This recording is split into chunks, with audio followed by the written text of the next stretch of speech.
Guys এখন এসে চাকলা মন্দিরে, এটা মানে মন্দিরের পাশেই। তো এখন এটা ঘুরে থাকো, তোমাদের দেখা যাক।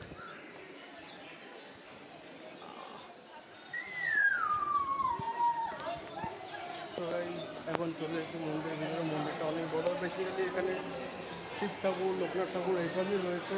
আর এখানে একটা শিব ঠাকুরের বাহানো যে খুব বড় ষাট নন্দী, সেটা দেখানো ছিল দুটো।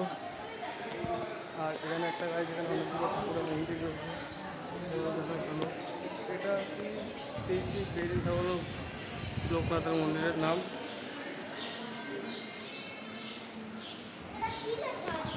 ঠিক আছে, যখন তালা দেওয়া কম, এটা তো বেসিক্যালি সেই স্পেশাল দিনটা, এটা নর্মাল দিনটায় তালা দেওয়া।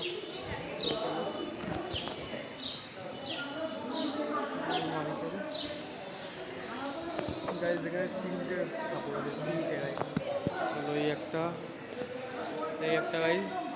আর ওই যে ভেতরে আবার একটা শিব ঠাকুরও আছে গাইজ।